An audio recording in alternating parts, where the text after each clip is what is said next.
Welcome to the 30 Days of Forgiveness. I'm your host, Misty, with drmistyfunk.com, and today, Rose, Tobin, and I are having a discussion about radical self-forgiveness. Rose is a radical forgiveness master coach, as well as a credentialed coach through the International Coaching Federation. She's been personally trained by Colin Tipping, who is the founder of Radical Forgiveness, the technique we're going to be talking about today. And you can find Rose at rosaleentobin.com, and her last name is spelled Tobin. All right, let's jump into the topic today, Rose. I'm super excited about self-forgiveness and self-acceptance. And I noticed that so many people have shared that self-forgiveness is the hardest form of forgiveness. So I really wanted to start this video with both of us really creating space for a really sensitive topic. So why don't you just take it Yeah, away and share your thoughts on that? yeah, and I appreciate that, Misty, because I mean, when I've given talks in person on radical forgiveness, and I would ask people, would they find it easier to forgive themselves or others? And nearly everybody says they find it easier to forgive others, Mm-hmm. even though they may not find that easy on one level. But it's certainly much harder, quite often, to forgive ourselves because we get very muddled. We gets confused with things like guilt, with Mm-hmm. self-esteem, with confidence, and quite often as well, even with our religious upbringing or our cultural background. And you're smiling. Yes. I mean, certainly for a lot of people brought up in certain religious contexts. I mean, I was brought up largely within the Irish Catholic ethos, and there's a lot that's very good about that. But there was an awful lot about guilt and about not being Mm-hmm. worthy, and an awful lot of our self reflection was to see what we had done wrong. To examine our conscience usually meant find out what sins we'd committed, right? Yeah, it So seems like a lot I of, oh, sorry. It seems like a no, go on, lot keep of going. religions actually focus on, um, I would say, punishing the things that we've done wrong. Yeah, So I can yeah. definitely see how that could be really tricky for people to really be able to start to attack oneself in order to purify ourselves, which is kind of Mhm. what a lot of us are taught, but that seems very detrimental in the long run. So, Absolutely. I think it's very widespread. I mean, I just gave my own background, but I've spoken to people from other traditions and they said it's the very same thing in whatever they are, or the very same thing in my country. So I think it is pretty pervasive. So that's one of the reasons. And it's almost like we can, in a funny kind of way, we can almost feel guilty about forgiving ourselves. It's kind of weird, but we can, because again, as we spoke last week, we can confuse forgiveness, whether it's of ourselves or somebody else, as saying that what was happened was all right, like that there mm-hmm. was nothing wrong with what we did. So, say if we're forgiving somebody else, people can feel, does that mean I'm letting them off the hook? Am I Mm-hmm. being weak by forgiving them? All right, but rather than sort of calling them into account. So, when we're forgiving, it's not saying that what the person did was all right on a human level. What we're doing is freeing ourselves from the really the tension or the resentment or the anger that keeps us trapped every time we think of what that person did. And it's similar with ourselves.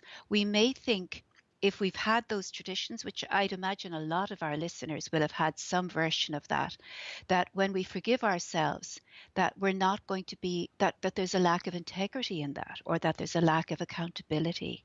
And we all know it's important to be accountable for our actions, to be in integrity, to take stock of how we're doing in our lives.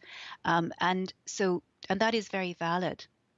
But if we have that sort of guilt, kind of that training, if you like, from childhood around guilt and shame, then we may feel that if we're beating ourselves up, that there's some almost like a virtue in that. Mm. It was certainly in the Catholic tradition. The more you beat your breast and so, said you were sorry, that in a way there was some kind of virtue in that. So I think many of us have residues of that kind of conditioning around self-forgiveness. So just as I said last week, when we forgive other people, we're sort of we're clearing our own resentment, anger, the tension, the way it's affecting us because we haven't been able to let go of the how what they did is affecting us, right? Mm-hmm. Now, similarly, when we're doing forgiveness on ourselves, we can still acknowledge For example, if there's something we have done that isn't right, and we know we all have an internal sense of what's right. We know, don't we? Mostly we know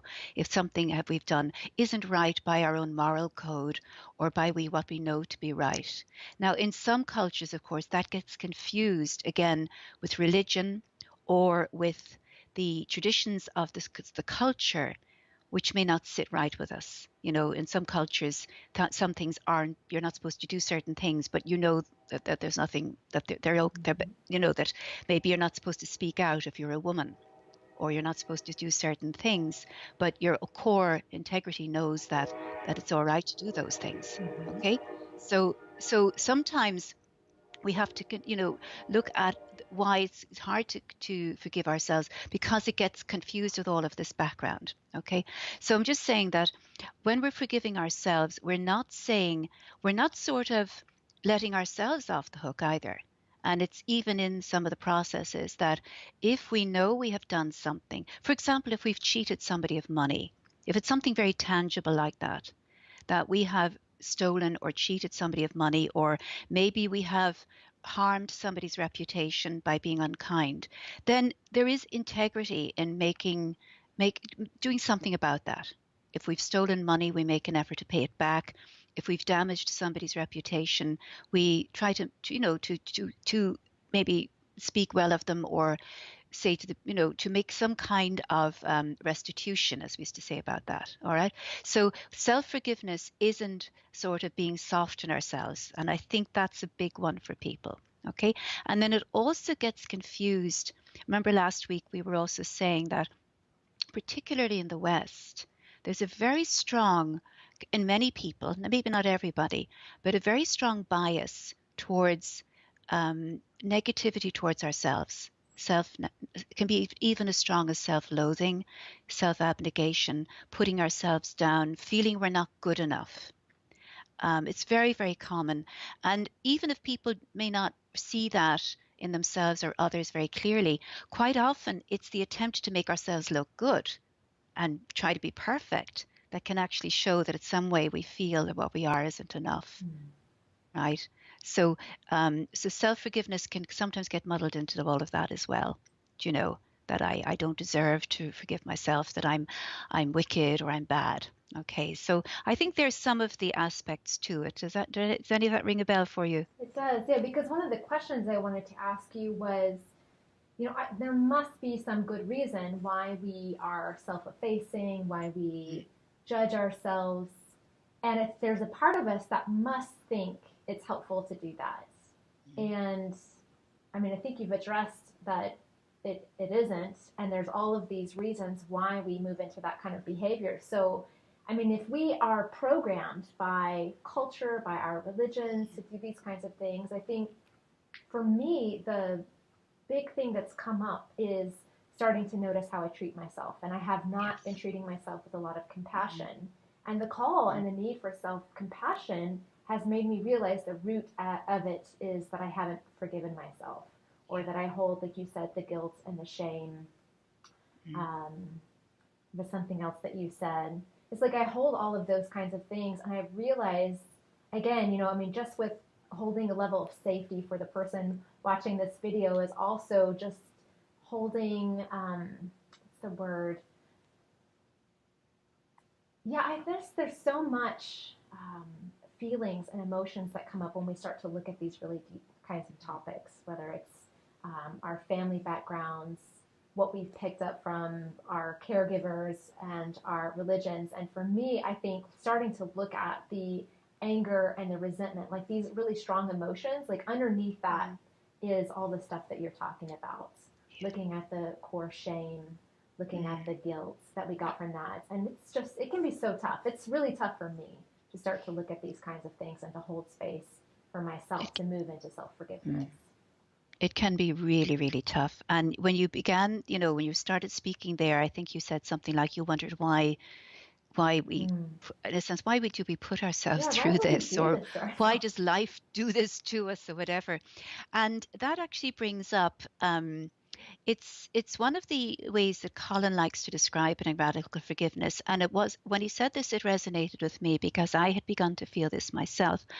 And that it ties in. Remember last week we were talking about the fact that, we have a higher self or maybe a spiritual intelligence, a soul, whatever you want to call Mm-hmm. it. And that at the level of spirit, certainly at the higher levels of spirit, um, from what we know, that is a level where we experience oneness and love, pure joy, pure connection. And sometimes, even in our ordinary lives, if we have something that's there all the time, we actually don't notice it anymore. We sort of don't recognize it. We mightn't even value it. A very simple thing is, for example, we can walk, okay? Most of us can walk, all right? Now, I've recently had a hip replacement, actually, and I didn't even mean to bring this one up. But for a while there, I couldn't walk when I had the surgery, just after the surgery. And then when I was able to start walking again, it felt like almost learning to walk for the first time. It felt like, wow, I can do this now. All right. So it's almost like appreciating something when you lose it. Mm. We can think of many things in our lives. When we don't have it, we suddenly realize how much we value it and how precious it is. And Colin suggests, and it's just a suggestion, but I like the idea of it, that we maybe imagine that on the level of our highest self, our whatever term we want to call it, our God self, whatever we want to call it, that we know pure unity, pure love. And sometimes the best way to really know something is to explore what it isn't for a while. Does that make sense? Okay. Not So really. if we are in pure love, and if that's the state of everybody around us, it's almost like the fish being in the water all the time and almost Mm. not noticing the water. Mm-hmm. So the suggestion is that to to expand our own awareness of what love is, we may create situations to experience its opposite, Mm. to experience separation, to experience all the ways that separation can manifest. And you've mentioned some of them, we've talked about them. It can be betrayal, it can be hurt, it can be cheating, there's so many ways, hatred, anger, resentment. They're all expressions of separation. So if we on that higher level decide that we would like to experience the opposite of love, so that when we re-experience love, we really we treasure it and we value it all the more, because we also now have the knowledge of not having had it. Mm. All right, I think it's a beautiful way and it makes such sense to me. And so again, last week we talked about the idea of like a drama. And if you imagine yourself or me or any of us, and we decide, yes, I want to explore, I want to know what it's like to feel the lack of love in some way. And I can't do that up in the spirit level because it's all unity there. So there's a great place to do that, and that's Earth. All sorts of stuff going on down there. All right. So then maybe I want to experience a certain flavor of the lack of love because it's different for different people. Some people will experience it in terms of relationships always going wrong, or other people might experience it in terms of intense guilt or addictions or whatever. We all have a flavor that we explore. And when we want to kind of come into a setting like Earth or wherever to explore this, then in order to explore this in a kind of a drama setting, if you like, remember Shakespeare said that all the world's a stage and Mm-hmm. we're playing our parts. And I really find it very helpful to think of like that. Then we're going to need other people to play the roles with us. And we touched on that a bit last week. So if I want to explore self-worth and really value myself, then sometimes the best way, won't be easy, but the best way to do that may be to pick a family situation where I get very little love and affection. And the early part of my life might be very, very difficult, but something will spur me on through my life to begin to discover that for myself and do it for myself instead of wanting somebody else to fulfill that need for Mm. me. Karen, I think we touched on that last week. Does that make sense to you? It does. Yeah, I think what I'm really getting is that, that our higher self has a divine purpose for us, Yes. and that our soul has some lessons that we need to learn. And, one way to look at the difficult things that we experience in life is that these truly are lessons that our soul wanted us to learn. So we're here on Yeah. earth experiencing whatever we're experiencing. And, this is an opportunity for us to heal and grow. And I feel like that's the philosophy I would say that I've taken. Whether or not we can prove that that's true or not is, people can argue about that, but it provides me with relief that I Yeah. can look at the mirrors that are happening in my life. Like I look at the relationship conflicts I have very often, and I think, what lesson is this person mirroring to me? And I start to look at, I guess all the ways that I haven't really forgiven myself and haven't accepted Yeah. myself, and I can always find those. Like sometimes I don't want to because I think we want to be the victim and we want to look outside of ourselves and blame outside of ourselves. But as I'm able to work through that, I can always see how I've attracted that person into my life to mirror to me the very thing that I need to learn and grow in myself. And it's taken me a long time to get Of there. course. So, Of course, it takes a while, and again, according to the radical forgiveness perspective, we deliberately come in with almost like a state of amnesia. We all have our own timetable, but in order for us, say even you're talking, say I was talking about coming in to learn about self-love. Now, if part of me as a child knows that, then I may not experience the experience fully of not getting love around me. Okay. If part of me is saying, oh yeah, this is just a play and this is just a drama and they're playing the roles for me, then I won't be immersed enough in the situation to experience it fully. Right. So usually in the earlier part now it's different in the early part of our lives, most people don't really kind of cop on to this, if you like, until a certain stage in their lives. Now, having said that, there's younger people I think a lot of younger people are coming in far more awake than certainly my generation would have. So I think that's shifting. The time at which people may begin to realize this, I think, is getting earlier. But traditionally, it could have been midlife or even older in people's lives. Like the midlife crisis can be an aspect of that, like the awakening. So sometimes it's almost like a part of our soul plan for a while not to understand what's going on, so that we're fully immersed in it. And then at a certain point, at a time appointed by ourselves in our own deeper wisdom, we begin to notice the clues. Right? As you say, you begin to see, oh, but I'm learning here, this person might be reflecting something.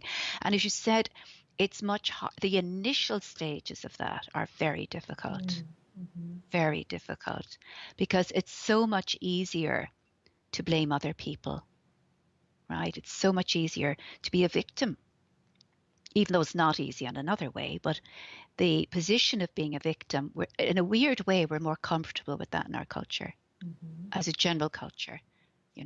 And even in the process that I read last week and the one that I'm reading today, it's about letting go of our addiction to being a victim. It's almost like a default response. Yeah. There was something that Colin wrote in his book that I really liked. He said, could there be a divine purpose behind everything that happens? And I've been really sitting lately with the belief I truly believe that the universe is benevolent, that God is benevolent, that my higher self is here supporting me. But I act so often as if I don't believe that that's true. Yeah. And so that's been the thing that I feel like has been calling me back to center. It's kind of like the way that I've been wording it. Any time that I get muddled in fear, discouragement has been something I've really been experiencing a lot lately, is just to continuously ask myself, do I really believe that God has my back? Do I really believe the universe has my back? Do I really believe that I'm a part of a benevolent universe? And it's funny because this morning I was journaling and I just wrote that question over and over and over again, because to me it really brings me back home to the fact that I do truly believe that. And if that's true, then, I was writing out, I was like, I can let go of worry. I can let go of needing to make sure that me is orchestrating everything, that I have to figure everything out. Mm. And I think most of us can realize that as much as our mind wants to figure everything out and it thinks that it has a sense of control, we don't always have the facts. And so we just run around in circles, which is, most of my life. Um, yeah, I think we're talking very generally, but I think at the heart of it, for me, self-forgiveness is starting to really look at that core belief that there's something benevolent out there. Yeah. And so then again, I keep looking down at the question that I wrote, could there be a divine purpose behind everything that happens? Especially in the things, in this moment that I feel worried about, that I feel concerned about, that I think affect my future. As I really shift and think, wow, this has happened for a divine purpose, I realize that my mind can actually start to find the reasons. And I'll just quickly share with everyone that I had something happen fairly recently in the last probably 7 weeks that just completely threw me off financially. My financial game plan got turned upside down. And so, of course, like, it's so easy to just blame, some other person or persons that have affected this. And then all of a sudden I've been sitting with this, like, maybe this has happened for a reason, and I've started to see the why. And the relief that comes from that is it's just astronomical. But again, I realize it's a process that we all have to get to that in our, perfect timing. So Well done.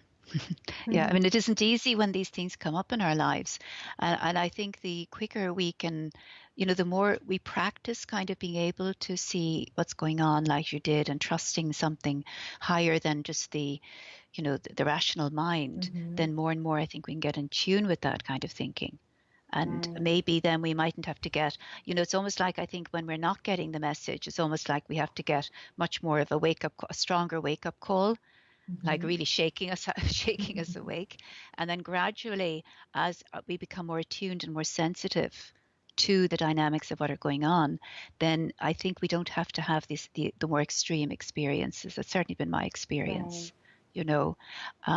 So and bringing it back to the self-forgiveness, because we do want to focus that on a little bit this session. That remember last week, and I hope the people watching this will have maybe either watched or will have watched what we did last week, but we were saying last week that if somebody hurts us or upsets us or cheats on us or whatever it might be, that at some level they may be playing a role for us. They may actually be, Colin uses the term, a healing angel for us. Now, not on the human level, it's a lovely expression. What? Also, that's a really peaceful way to look at it. It's a nice way of looking at it. So that person may be a healing angel for us in some way. Usually easier to see in retrospect. When we look back and we see what happened, even what you're saying there, whatever happened financially for you, and maybe when you look back on it later, you'll see, oh yeah, but okay, it wasn't nice, it wasn't pretty, but for some reason, that person or that situation did actually stir things up for me to clear and to heal. So it's relatively easy at a certain point to begin to see that other people may be doing that for us. It's harder sometimes to accept that we may be playing that role for others. Okay, and that's part of the thing with self-forgiveness, that if we have done things, and listen, there's nobody, I don't think there's anybody who's being honest that hasn't done things they regret. I'm sure there's hardly anybody listening to this that in their quiet moments they don't say, I do regret certain things. Okay, but that when we did those things, we can do our best to apologize if possible, if it's all right, if we can do that, to make restitution. But also, and the process we're going to do helps us to begin to feel that maybe we are also playing those roles for other people, right? So it's both ways. I like the idea of being someone's healing angel as opposed to, purposely, terribly being a terrible human being, which I don't think, I don't think most of us want to really, really deeply hurt people. I mean, there's probably cases where we think we want to, but this is good. So, I wanted to ask you some questions around healing yourself. That's it too. But no, loving yourself, because I think this is the kind of thing that we all know that we need to learn to love ourselves. And we know that we need to learn to become self-accepting. But I Yeah, personally find that it's much easier said than done. of And, course. I've done a lot of study. I love Louise Hay's work, and that's kind of where I Hmm. stepped into the whole love yourself. And she has a lot of really great techniques that you can use. Hmm. But I was curious from a radical forgiveness or radical self forgiveness perspective, what are some of the tools that we can do to start to step into really loving ourselves more, just Hmm. accepting all the parts of who we are. And in my Yeah. opinion, from my experience, the more I'm able to lovingly accept the parts of myself, the less I attract people in my life Mm. Mm. who cannot fully understand who I am and can't Mm. fully accept who I am. Because again, Yeah. my life has been all about mirroring. I began to notice, especially in dating, that was my first arena Mm. of Mm. awakening in this, was realizing that the men that I was dating could not accept aspects of myself. And when I really started to look inside, I began to realize that I wasn't accepting these Mm. things. Mm. So then it Mm. became acceptable for me to be in a relationship with someone who thought that I needed to be different, because the core was I actually thought I needed to be different. Mm. And so Mm. that's why I love this idea of that healing. Did you say agents or Healing angels? angel, healing Angel. angel, a An healing angel. agent of healing. Yes. So yeah, and it's beautiful for me because the whole mirroring concept has been something that's been radically helpful for me in this whole self-forgiveness arena. Yeah. Yeah, absolutely. And one of the things you mentioned there early on there is the idea that, the complexity of what goes on inside our own Mm. selves, really. I mean, Colin talks about it. I've heard Caroline Mace talking about it in a different way. She talks about archetypes. But we have, in most of us, especially if we've issues around self-forgiveness, we Mm-hmm. probably have a very, very active inner judge and Mm-hmm. an inner critic and quite often an inner parent in the sense if it's a kind of a strict parent. So we have those. We also may have the inner child, we have the inner victim, we have all of these whole community of characters in within us. And so sometimes we don't know who's forgiving whom anyway, because it's easier if you're forgiving somebody else. Well, obviously, I'm forgiving you or I'm forgiving him. That's a bit easier. But when you're doing forgiveness for yourself, like who's doing the forgiving? Mm. Um, and, it certainly won't be the judge. It's very unlikely to be the judge or the critic who might be kind of say, oh, yeah, but. I've certainly had a very active one as well. And really what's helping, what we call on, not we call on in radical forgiveness and self-forgiveness is our spiritual intelligence, our higher self, whatever term you want to call Mm-hmm. that. Okay, because that part of us does love us unconditionally.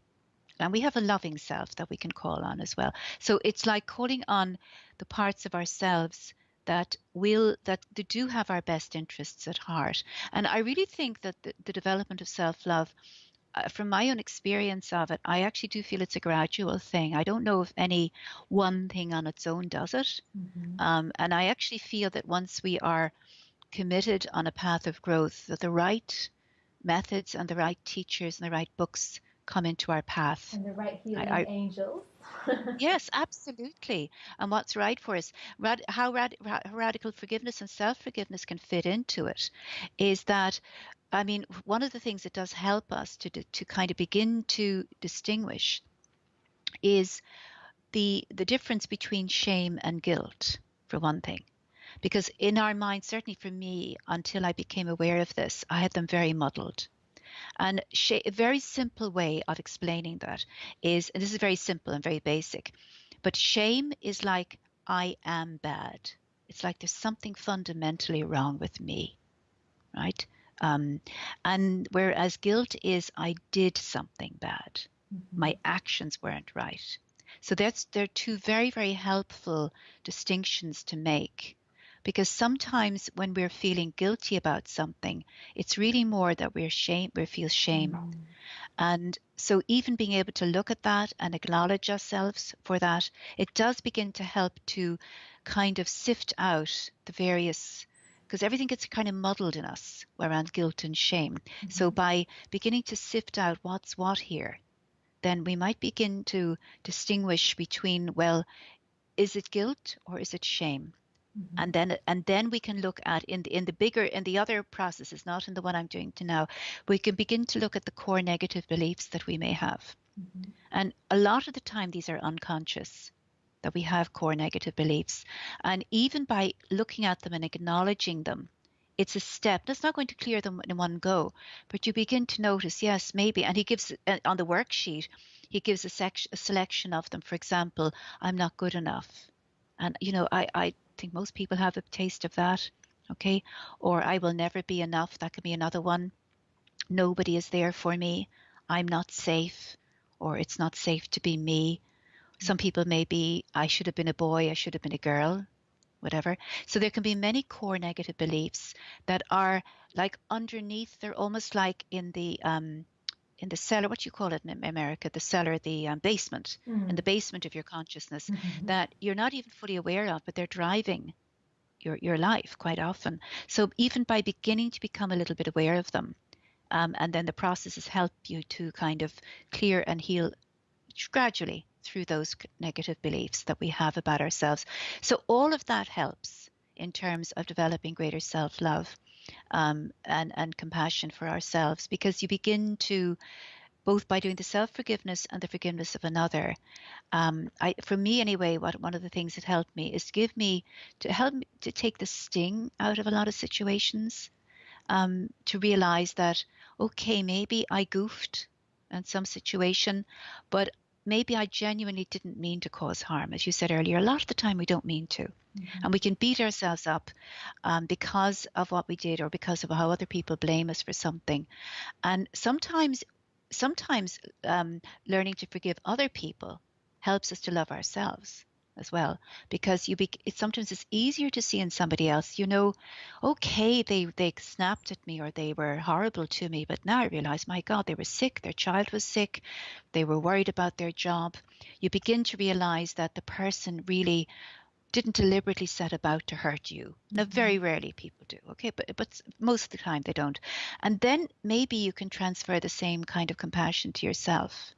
That some of the things that may have had negative repercussions were not fully intended at all. Because most of us, there's so much going on for most of Mm-hmm. us, with so much pain and so much self doubt, that we don't always realize the effect of our actions on other people. So I think that gradual process of using the tools and using whatever other tools life presents to you, put it that way. I mean, personally, I've found working with loving kindness meditation very helpful as well. The ones that you can get through, find them on YouTube, or through the Buddhist tradition. I find those very helpful as well, where you begin to realize, if I'm beating myself up here and I'm feeling guilty, that you begin to realize, well, so are many other people. And that, in a way, it sort of gives you compassion for others, but then you realize you're part of a club, you're in the same boat as many other people. So it expands the heart, it stretches the heart, and then that can include yourself, But the tools definitely help, because what the great thing about the tools, is that every time there's a charge around a situation, whether it's what somebody has done to you or whether it's something you're beating yourself up about, if you use one of the tools, it helps to clear that particular nugget, or that particular um, area of charge in you. And therefore, it frees you up another little bit. And then gradually, the self love has a chance to emerge. That's been my experience, and it has been with people I work with. So I hope that helps a bit. Yeah, so before we do the process that you want to do, I have one I put as like my biggest question. So I am very, very curious about Mhm. how a lack of self forgiveness actually affects our health and well being in our bodies and in our worlds. Oh, yeah. And it's so interesting to me because Colin Tipping, who's the founder of Radical Forgiveness, actually got his start in a cancer center, I believe, as I was reading up about him. That's right. And so Hmm. he was sharing that he started to see the effects. Hmm.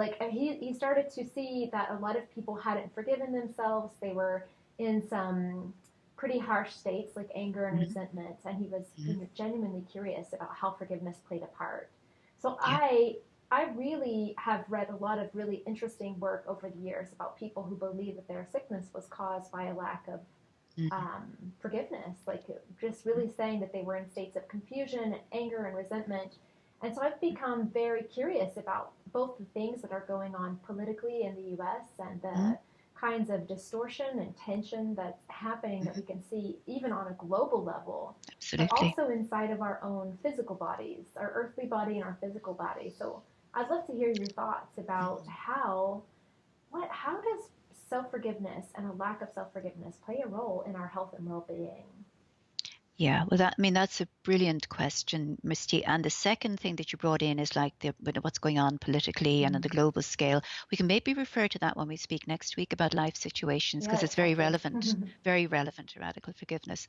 But if you think, I believe it was the Buddha. It's one of these phrases that goes around that holding on to anger and resentment is like taking poison and expecting Mm. your enemy to die. I don't know Mm-hmm. if you've heard of that. Mm-hmm. When we hold on to anger and resentment, a lot of the time we're not deliberately holding on, we just don't know how to handle it.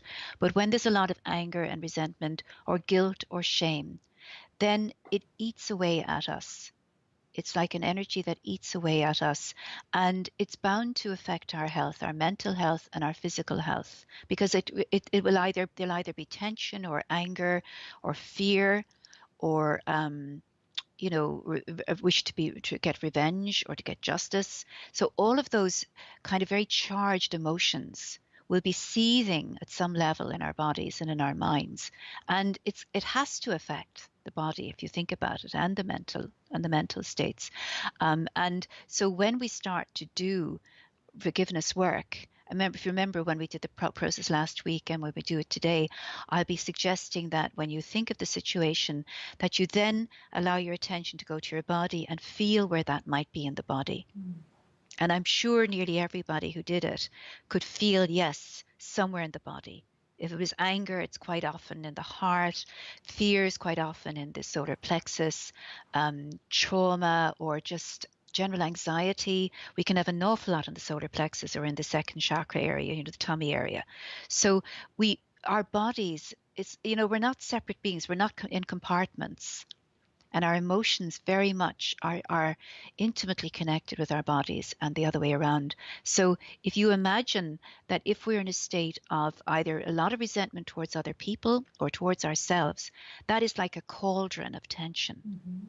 And it has to have repercussions, both on ourselves and, as you were suggesting, on a bigger level in the world as well, you know. Mm-hmm. And quite often when we have difficulty forgiving ourselves, when we have a lot of guilt or shame, rather than look at that, we can try to avoid that by blaming everybody else. People who are very self-righteous about other people Mm.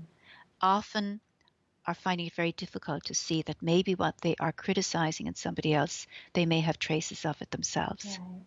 And it's not easy to look at. It's not easy, you know. But Yes. when you do look at it, then there's actually almost like a relief. And it's almost like getting to love yourself, including all of this, rather than in spite of it. Exactly. Yeah. So Yeah. before we launch into the process, I want to flip the coin to the other side, to a person who's been diagnosed with, a terrible disease. And Yes. because we have this potential that we may have caused the disease, I know that causes a lot of people a lot of Of course. pain. And I've listened to a lot of people who've had cancer and other things say that it's actually very traumatizing to think that they caused this. So I'd really Yes. love to create some safety around that. Like what can people do instead of beating yourself up for beating Yes. yourself up? It's like, how can we move into self-compassion and self-forgiveness and self-acceptance That's a really when important there's a point, really Miss. pervasive belief that you did this to yourself, and Yeah. that's just so damaging. So Yeah. I totally agree with you. And I'm glad you brought it up because it can be this sort of flip side of acknowledging that we may have had a part to play in what goes mm-hmm. on for us, that we either use it as a stick to beat ourselves, or people maybe not being very sensitive, may kind of say to somebody, oh, you must be very angry or whatever. They can, I've seen people doing this, okay? Right. Be very flippant and come up with a snap judgment, which can be very hurtful, and it can actually dig the knife in deeper. If you think of what I was saying earlier, that life experiences, that on some level we may choose life experiences for our learning, for our exploration, then maybe, because maybe something like cancer or serious illness may actually be part of our plan, part of our journey in some way, and that it's not like that we've chosen it on the human level, because who would choose it? Great point. But there are so many stories of people who have had some sort of serious illness, and in terms of their emotional or spiritual growth, it's been a turning point for them. It has made them maybe look at their lives for the first time, maybe turn them towards growth, turn them towards spirituality in some way, whether or not they recover. Because really, if you think of a bigger picture of us having a spiritual intelligence and a higher self, death, even if it's death, even if it's terminal, that's not a failure. Okay? It may have its purpose in our bigger story, if you like. But I know so many people, I've heard of so many people where a serious diagnosis has been the catalyst to make them look at life, to look at the people around them, to value the people around them, to start maybe looking after themselves and maybe eating better, or whatever might help them. I'm sure you know of people as well. So, if people do feel that sense of guilt around having cancer or whatever it is, they can use some of these processes to help them, because intellectually, it's very easy to say it intellectually, but the feeling of guilt can go very deep. So even using some of these processes may help to begin to realize, maybe there is a purpose here. Just as when you have people with any awful life circumstance, and sometimes people turn it around and they make it their life purpose, right? And they inspire other people. So I hope that helps a bit, because, and we don't have a right, certainly, if we hear of somebody who does have cancer or any other issue like that, we really don't have a right to sort of dismiss them as having been unconscious or of deserving it in some way or bringing it on themselves. I've heard people doing that, and I've seen it happening, and we don't have that right, because we don't know what that person's plan is. Exactly. Okay. Oh, that feels really good. Thank you so much. Yeah. Okay. So let's jump into the process you want to do for us. That'd be great. I will, of course, yeah. All right, now this is what's called the 13-step process for radical self-forgiveness. And as we did last week, I will read a series of questions. And when I inflect my voice, and it's obviously a question, you're asked just to say yes. And I'll say yes just to show it where it is. And if it's their first time listening to this and they don't feel they want to, that's fine. But they can come back to the video and listen to it if they want to. And you can do this anytime. It's not a once-off thing. You can do it as often as you feel you'd like to. So you're asked to think of something that you're beating yourself up for. So if it is somebody with a serious illness and they do have that feeling of pain around it, that can be what they bring up, or whatever it is you feel that you're guilty about or you're ashamed of. And then again, I'll be asking you to close your eyes and feel out where you feel it in the body. And then I'll ask you a series of questions around it. And as I say, one of the things is, maybe you don't have to agree, but it may help you to see that maybe you have been a healing angel for somebody else in that situation. And on a higher level, maybe you loved them enough to play the bad guy in their drama. Because it isn't easy to be somebody's bad guy if they're blaming you for everything, okay? So sometimes it does take love to be willing to be the bad guy in somebody's life, okay? And I think, yeah, we've talked about that. And then also, maybe you can put the link to this song. We won't have time to play it now, but at the under the video, there's a wonderful song by Karen Taylor Good called "I Forgive You." And it's about self-forgiveness, and I'd very much recommend that as well. Okay, so we'll just go through the 13 steps for radical self-forgiveness. So again, in your own mind, you would bring to mind the situation that is causing you to beat yourself up, or to blame yourself, or to feel guilty about. and just bring it to mind for a few seconds.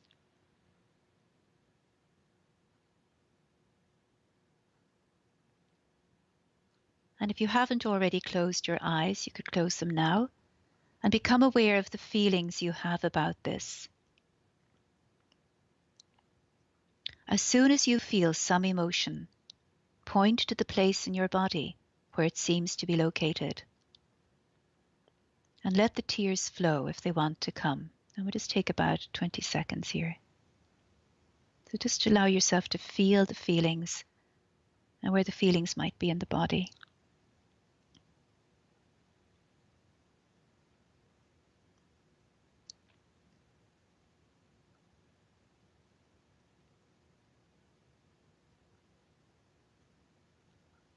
Even if you don't understand how or why, are you willing to be open to the possibility that the situation may be purposeful and that your higher self has created the situation for your spiritual growth? Yes. Do you realize that your upset is a direct reflection of something that needs to be healed, and that even if you cannot see it yet, the healing message is contained in the situation? Yes. Even though you wish to be responsible and accountable for your actions in the world of humanity, are you willing to give up your need to judge yourself or your action as right or wrong, good or bad? Yes. Even if you cannot explain how or why, can you simply allow the situation to be just the way it is, without attaching a judgment to it? Yes. Can you be open to the idea that the way you have been, the way you are now, and all that you have done or are doing currently is totally purposeful in the grand scheme of things, and that what you judge about yourself might be exactly what is called for in the divine plan? Yes. Even to the extent that you are quite possibly a healing angel for someone. Even though you have no idea at all how you might be playing a healing angel for someone, or who that might be, would you be willing to accept and feel right here in this moment their profound appreciation over you being prepared to do this for them, and at such great discomfort to yourself? Yes. Are you willing to be open to the idea that you attracted them into your life, and that subconsciously you are both receiving exactly what you have both needed, enabling each of you to let go of your addiction to being a victim, so you can reconnect with your true nature and access the power within you? Are you then willing to acknowledge yourself and appreciate yourself for doing this thing, and in turn to thank whoever is doing the dance with you for being a healing angel for you? Yes. Yes. Do you now recognize that in being willing to see the perfection in the situation, you have now, in fact, forgiven yourself and the other person? Yes. Indicate when the feelings you had at the beginning have begun to subside. Nod your head yes to confirm that this has happened, and that you are now beginning to feel the divine love behind the apparent situation. Nod your head yes when the thoughts that were attached to those feelings have lost some or most of their charge, or maybe you can't even hardly remember what they were. Self-forgiveness is always a shift in perception and a change in energy.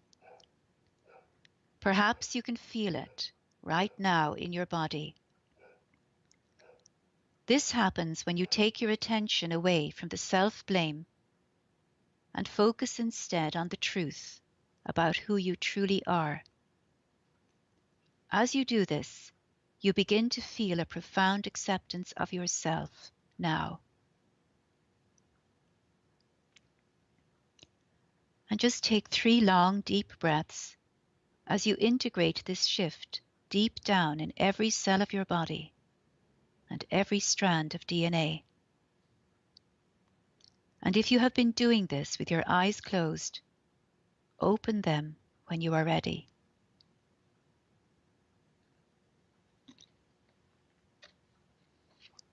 I want to say something that was really beautiful for me. It's last week when we did our talk, it was on forgiving others. And I was really sitting with the questions that I had for you, and a situation with a friend had come up, and I had several questions around that.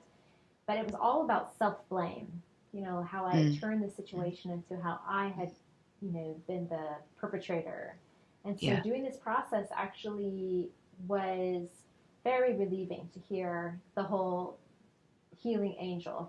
If I've come in to step in as a role, and it's the reality is that it's really not up to us if the other person gets that.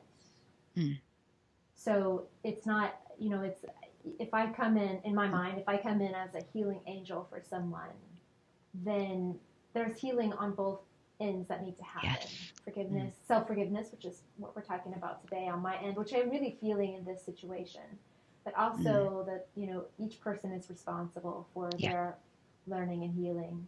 And so, I mean, who knows if, how things have happened on his end, because it's not a discussion that we've had, but I can at least let go of some of the guilt and the shame that I was feeling around this situation through this process. So it's beautiful, and it wasn't even the one that I picked. So brilliant. I like that. And I love that you brought in the fact that quite often we're beating ourselves up about things that are not actually our responsibility, right? We assume a lot of guilt and torment ourselves. And sometimes it isn't our, we don't want to hurt people deliberately, but if people are hurt or take offense at what we do, really the responsibility for their reaction is theirs. We're responsible for whatever action but we're not, we can very easily take on responsibility for other people, especially if we are people here to, we feel we're here to be of service, of goodwill. We want to be loving and kind. And sometimes that gets very enmeshed with taking on inappropriate guilt for other people. Okay, which is something that the radical forgiveness. So I'm very pleased, and I'm apologize to people if they heard the dog barking. That's our somebody came to the door. I'm not sure if it was audible. Was it audible? Could you hear the dog? Yeah. Somebody came to the door, and she has to guard the house. As I call her, my head coach, honey. So she added her voice. Maybe she was doing the process as well. Who knows? She was let us knowing it was working, huh? She was saying yes. She was saying yes. Okay. So are there any other questions? Or let's see. Well, I want to share just, a simple story that I think has been really powerful in my life. And I think a lot of times indications that we need self-forgiveness are very strong emotions like anger and resentment. You've talked about guilt and shame. So I have a really interesting anger story that I think people might really appreciate. And that was, I was waking up every single morning feeling incredibly angry. And this wasn't anger directed towards someone. I didn't feel that anybody had done anything to me. And I was working with my inner bonding facilitator, Dr. Margaret Paul, and I was saying, I just don't understand what's going on. I feel angry all the time. I was like, it's like seething anger. I feel, I'm so conscious when I wake up in the morning because I'm clear. And she asked me a question, have you ever considered that you might be angry at yourself? And I hadn't. Like, I literally just thought, anger has caused something outside of me. It never occurred to me at this point in my life that it might be caused by me. And she encouraged me when I was had some alone time to sit down and ask myself, am I angry at myself? And if the answer was yes, to write down all the reasons why. And so I did that. And the answer was yes. And I wrote down 2 pages of reasons why I was angry at myself. And so I just really want to encourage people, because it's easy for us outside of ourselves to really to point our anger at someone who's done something to us. But there's also times when these strong emotions like anger, resentment, and guilt come from inside of ourselves, not and we have an opportunity to really learn about ourselves. Absolutely. And for me, all of the anger had to do with a lack of self-care. Like, and I shared this in a comments on one of my blog posts, that it was as simple as I wouldn't let myself go to the bathroom if I needed to relieve myself. I would think that the project that I was working on was more important. Or I wasn't feeding myself properly. I wasn't giving myself enough rest. I was putting too many things on my schedule and just completely overwhelming myself.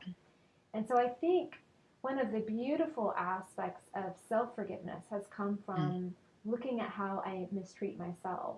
Yes. And I was not conscious at all that I was doing this until I asked that question, why am I angry all the time? And she said, have you considered you might be angry at yourself? So I just think that's another, beautiful process that people can go through, especially if they can't direct their negative feeling to another person or an organization or a life situation. And that was radical for me. I literally took it on as a challenge to go through and to give myself permission to use the restroom, to give myself permission to have food. And I think the irony is that we always perform better. I mean, obviously I was able to get more done in my projects when I took care of myself. So again, there's some faulty wiring sometime inside of us that creates distortions in the way that we see things, because we know if we fed ourselves, we know if we were able to forgive ourselves, we would have, more healthy perspective, and we would get more done, and we would have more joy. We know these things, and yet, I shouldn't say I constantly see the evidence of a lack of self-forgiveness in my life. So I just wanted to share that, because I think that's been one of the most profound, very powerful stories that's happened to me. I don't think you're alone in that. Exactly. No, I think everything else that I covered, I really just, self-compassion has been the big thing that I've personally been working on. And that led me to opening up the door to forgiveness, or my need for forgiveness. And I just really appreciate you, Rose. Like, it blows my mind that there's people out there, like, that this is your focus and your passion to really help walk people through forgiveness, because it can be so complex, and so many times we don't know what to do and where to go. But there's people like Colin Tipping and Rose Tobin and Brenda Reese, who I also interviewed. And so just such a beautiful thing that you're here on earth blessing people with your gifts and guiding people to better health and well-being and peace and happiness. So thank you so much, but Rose. It's a blessing for us as well. I mean, when I ask for, when I've had a coaching session with people, the feeling, it's almost like a feeling of celebration. Like somebody who's been coming to me, a lot recently, and she had a really major kind of breakthrough this week. And, I said to her, it feels like champagne corks are popping on all the rest of your soul level, So it's beautiful work to do. But, and just to say also with this, that there are obviously other tools for the self-forgiveness. The one I've just read now is one of them, and there is a worksheet that goes in a bit more detail, and people can download that from Colin Tipping's website. And this is the self-forgiveness worksheet, is that correct? The self-forgiveness, self-acceptance worksheet. And it's available from his website. Yeah, so it is worth looking at. Obviously, in this kind of a setting, we don't have time to go through it, but there's one or two webinars, I think, on YouTube where he goes through the worksheets and explains them. Okay, so. Well, as always, thank you so much for your time, Rose. I really appreciate you and all of the wisdom that you have to share with my community.